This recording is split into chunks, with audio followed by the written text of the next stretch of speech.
Hi everyone, and welcome to our first ever Facebook live chat. We're here in the Oxford University Press Library. My name's Rachel Gibbon and I'm a publisher in the primary literacy team here at OUP, and this is my colleague Derry Richardson. And I'm very obviously not Nicola Romain, who was advertised, but I'll briefly introduce myself. I am first and foremost a primary teacher, senior leader, and I now work here as Head of Professional Development across the UK schools. And I'm really looking forward to our chat tonight. Yeah, and probably a good place to start, Derry, don't you think, is to actually explain what we mean when we're talking about reading comprehension, which seems really obvious, and there is a really basic definition, just extracting meaning from a text when you're reading a text. But obviously there's lots of really complex thought processes that go on when we're doing that. And one of the first things to say really is that adults don't understand 100% of what they read. We encounter lots of different types of text in everyday life. And reading itself is not just about extracting meaning, it's also about creating meaning. Because when we use the skill of inference, we're actually supplementing the text with drawing from our own knowledge and experience and looking for clues in the text to actually create meaning. So it's actually a creative process too. And another really important thing, I think, from real life is that when we read something, normally we actually share what we've read with somebody else in some way, either by discussing our opinion of it or by obtaining information from it that we can teach to others or share with others. And that means that it's a communicative activity, and it's really important that we mimic that in the classroom and that children get the sense that it's a communicative, not a passive activity. Yeah, I think there's been so many different ways in which comprehension has been talked about, and then for us in the classroom teaching it, the sort of different emphases that it has had, and the different ways in which we interpret how we are meant to teach for comprehension, and how we're looking for comprehension in the children. I think it's a complex process. Yeah, absolutely. Yeah, and Derry, you had 10 years classroom experience before you became a teacher trainer, so you must have encountered lots of pupils who maybe didn't find reading comprehension as easy as others, and lots of teachers who are trying to find different ways to help kids. So what do you think the common blockers are for children? The one I'm going to kind of start with is thinking about what's out there in terms of the pump out that came out after SATs results, and we did a survey after the SATs results in summer 17. And the three kind of core things that came out of that were issues with learning new vocabulary, exposure to vocabulary, and we'll talk about that in a minute. And a lot of that comes through talk, It does, and that's what you said about it being a communicative thing. It's not a silent thing, it's understanding how reading can expand. And the quality of talk that children are exposed to too, that at home and at school. That's absolutely huge. I think so many children are not exposed to a rich vocabulary and a colourful vocabulary. Well, sometimes too colourful, but a colourful vocabulary that allows them to kind of apply that to their ideas and their thinking and the sort of taking a text and being able to imagine it as they're reading it. The other you thing mentioned something earlier, about the word dragon. Actually, when we were talking about this. Like for some children, it awakens all these different exciting things. If you've got a child that will just read it and kind of go, actually, because one of the other things that kind of comes out of this is thinking about phonics. Children that have kind of placated us and kind of gone, I know how to read, I know how to put my graphemes together, and now I've got my blended sounds, and they kind of go through it and we think, yay, they're reading. And then actually when they come to reading the text, they will read the word dragon, and then they will go on to the next word, because it's a process. And actually one of the other issues that we have is reading at speed. And children are so concerned with kind of, I must do it, I must get to the end. They want that sort of sense of reward of getting to the end of the page, so it becomes a bit of a race. And the dragon thing is this thing that you want the child to read the word dragon, and then as they read the word dragon, in their mind it is kind of green wings, blue tail, smoke out the nostrils, flying around, I don't know, made of metal, whatever it is. The inner eye. Yeah, because at that point they are beginning to comprehend the story. It's got visuals, and they're engaged in it, and they're building a love of learning. I think that love of learning is huge. That motivation to read. I know we're going to talk about a variety of texts later, but that's another blocker. Quite often, for us, one of the hardest things as a teacher is that you are you're teaching children to read for a purpose, and quite often that purpose can be quite You lose the tangible joy. in the classroom. You know, we're going to find out facts for history, we're going to read about this sort of science, to get that love of learning for the children to kind of come in and read a book, hide under the duvet, grab the torch, you know, be told to kind of go to sleep, you know, stop reading.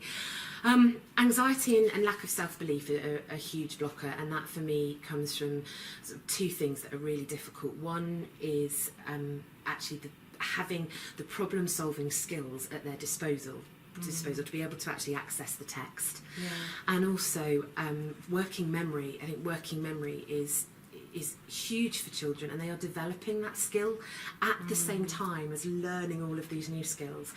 And if they don't have working memory, how do you remember that the dragon ate the knight, spat out the night? There's just a lot of information to carry with them as they go along, and it takes a while to develop the skills and the sort of mental organisation to be able to really do that, isn't it? So that they can make those links backwards. Yeah, absolutely. And you kind of end up with, you know, one of the things we're always saying to children is like, explain your thinking, what happened in the story, and we'll come to that later. But we want them to be really in depth when they're feeding back and talking. So I think all of those things, low motivation, sticking with phonics, anxiety, lack of motivation, lack of working memory, and life experience. I think that's the other thing for children, that sometimes they can't apply their own level of empathy. Well, everybody's got different levels of life experience. I mean, it depends what the individual child's been exposed to. And then, of course, they are children. They've not been alive for a very long time, so they've only got so much life experience that they can actually draw on. And it's easy for us to forget that as adults. I think so, Yeah. I think the thing for me is that actually how can we improve children's comprehension? What can we do is the big question. And probably why you've joined us this evening. And that's what we're going to start talking about now. So welcome to anyone who's just joined us. We've just been talking about what the common blockers are in comprehension, and now we're going to move on to looking at what the solutions are and how we can really activate comprehension. So in response to that question, Derry, what can we really do to improve reading comprehension? Well, a good starting point, I think, is this EEF report that published late last year. Like Blue Peter. And it's called Improving Literacy in Key Stage 2. I'd really recommend that anyone read this report. What they actually did is they looked at what successful readers already do in class and at home and wherever in order to access text. And to understand what makes someone a successful reader. And then all of that research distilled down into three, for me, key main points, really, that we really held in mind when we were developing a resource recently for comprehension. And that's to use appropriate text, which sounds really obvious. We'll go into what I mean by that a little bit later. And then another really key thing was that the teacher should be a kind of expert figure in class. That they should bring all those knowledge and skills that they've acquired and really articulate those in class and model the thought processes that they go through, something we call metacognition, actually talking through your own thought processes so that they're transparent to the children and they can learn from them. And then they also recommended that there's a more systematic approach to focusing on key comprehension strategies. We've got some up on the poster here behind us. You probably can't read it from there. But the kinds of things we're talking about, you know, are things that teachers already do in class, and some things that are quite straightforward, like when it's obvious that the children haven't quite grasped the text, that you go back and read again. Maybe they were focused more on the mechanics of reading the first time round, so they need that sort of second read to start really engaging with the meaning. Encouraging them really to draw on their own life experiences. Children can be a bit black and white, and they think everything's just on the page and it should all be there, and it's kind of really, you know, understanding the concept that sometimes you've got to borrow from other parts of your brain and your experience and piece things together to understand. And that leads into slightly more sophisticated skills like making connections from other parts of the text. So again, working memory comes in because that's really important. And also things like looking for clues within the text, you know, being a bit of a reading detective.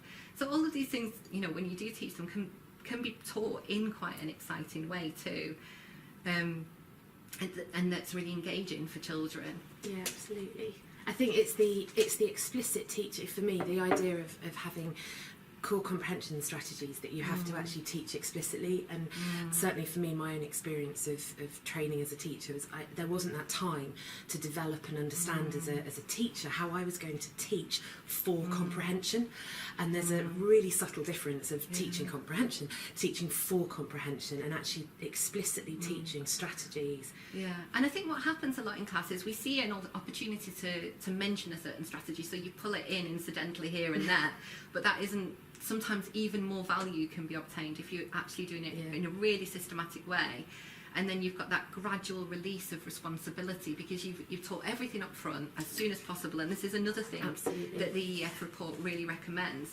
Teach those strategies up front, model them for the children, and then hand over responsibility to them as soon as you can, so they can practice and do it independently, because you're not going to be there with them during their everyday lives when they, to follow them and help them engage. They need to be able to do it themselves. And Derry, so you have agreed to model the comprehension strategy for us today. Yes, Rachel. So that we can explain exactly what we're talking about. So here's the text. I when I say offered. So I've been doing some professional development with my team and Nicola, who can't join us tonight, on explicitly teaching for comprehension, so teaching reading comprehension. And we're going out there and working with teachers across many different schools up and down the country on how do you explicitly teach those strategies. So in the short time that we have live tonight, we're going to look at one of the strategies that we think is absolutely superb, called a Think Aloud. And we talked earlier about this point of metacognition. So actually we want children to be just naturally, as they are going through, pulling in all these tools, these strategies to help them understand the text. So and I know that one of the things that came up, in the training, is that sometimes teachers feel a little bit self-conscious about this, or a bit daft, kind of holding the Think Aloud cloud and articulating the thinking. Yeah. But actually, when you see it in class with children really love that sort of sense of drama, absolutely. And they find it really engaging. They feel that something exciting is happening. Stopping in a text as well, so often, and we've kind of all been there where the children are reading and we just go on and on and on through the book. And I hope that you will see how this is a really lovely moment to stop and engage with the text as you go. And actually this is about training that working memory as well. So this is my Think Aloud. So you're going to know, if you are hearing from me the thoughts in my head that are helping me to comprehend the text, I will use my Think Aloud. If I'm just reading from the text, I won't have my Think Aloud. I shall begin. I'm using a text from Comprehension Express Secret, so and this is available to everybody as part of this. Yeah, I just invite everyone really to go online on Oxford Owl. If you go under the Project Text series, you'll find a wealth of resources under Comprehension Express, one of which is a lesson with all the associated teaching materials. Something to try out in class, see if it works with your children. And there's also some really helpful videos there as well about teaching comprehension generally, which and I think there's somebody doing what I'm about to do now with a Think Aloud really quite superbly in the classroom. Okay, so I'm going to dive straight into the story. "You know why, boy," said father. He tucked an axe into his belt and picked up his spear. Both had blades made of chipped flint, which were tied to their wooden shafts with strips of dried hide. Now these are clues that the story is set thousands of years ago. The axe and the spear that are described are exactly what humans used to use. "You're not ready to go following the hunting trail." "But I am ready," said boy, frowning. "I am 8 summers old." "Father is right," said a voice behind them. Mother had come out of the cave now as well. Boy opened his mouth to argue, but Mother held up her hand to silence him. "Your day will come," she said. "Besides, I want you to look after little one." Now, this is interesting because none of the characters have names. They're boy, mother, father, and that's another indication for me that this family is different, probably because they're from ancient times. And I wonder who little one is. Great, thank you. So I suppose the obvious next question from that really is, where do we find appropriate text? Yeah. And for me, there's sort of 2 things I hold in my mind as being quite important in that. And one being exposure to genres, exposure to lots of different text types. In real life, we're exposed to we need to engage with lots of different text types to obtain meaning. And also in the assessments that children, realistically, we do need to prepare them for, they will encounter a range of text types. And it's from that too that you really get that richness, and you get that fluency really with children having that confidence that they can engage with lots of different things, being able to navigate the way around different layouts. So you have things like visual literacy also come into it. So I think that's really important. And then the other thing really is levelling. I think we can really sort of feel quite glad sometimes when we see that children are reading at all and reading voluntarily. And of course that's half the battle, it's fantastic. But if they're continuing to always choose things at more or less the same level that aren't offering them any stretch or challenge, then we can't be sure that they're progressing kind of onwards and upwards and learning new skills. So I think it's really important to be able to give them the right amount of stretch and challenge that's not too scary, so they don't feel like a failure and we don't have those problems that we talked about earlier, like anxiety and lack of self-esteem creeping in, but not that's making them become lazy readers. No. Because then they're never going to really stretch themselves and they'll never engage with things beyond It's a certain that love level. of, it's that love of reading. Actually, sometimes you need to be challenged, and to be able to take those really careful increments of kind of some challenge and then success. Challenge and success is so important. And for me, and I don't know about all of you, but at the time, there isn't time to go through and find all of those texts, to actually have trust and confidence in the fact that the text that I'm using is going to allow me to confidently and explicitly teach some skills. It's appropriate for that, and it's appropriate for the age group that I'm teaching. To know that when I've got those books, that child is just having that right level of challenge, that they're going to get success, and they're going to build self-belief that I am a reader, which is so exciting. I know you've talked about when you were teaching and the book boxes. The library boxes. I mean, they're brilliant, but I'll take space, whatever. Your boxes would arrive from school, and I'm sure yours all do, and you're going to go, yeah, this is brilliant, all the books go out, this is my topic, shove them in a book bag, take them home for a read. And actually, you don't stop and think about the child that's picked up, whatever it is, and has gone home, and the child that has no engagement in the text because they cannot read it. It's above the difficulty level. Yeah. And quite often, and you've all had them, the child who can fluently read brilliantly and comprehend, who takes home the pop-up book. And that's something that's really, for me, I was so surprised coming and working here at how much goes into what we call the science of levelling. And I know that's something we're going to discuss, but I feel that the three most important things that we've taken from talking tonight are all in that EF report.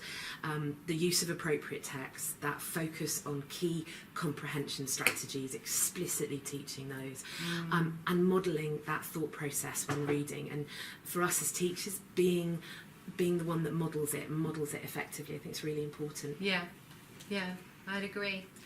Well, I think our time's almost up now, so I'm going to say thanks very much everybody for joining us.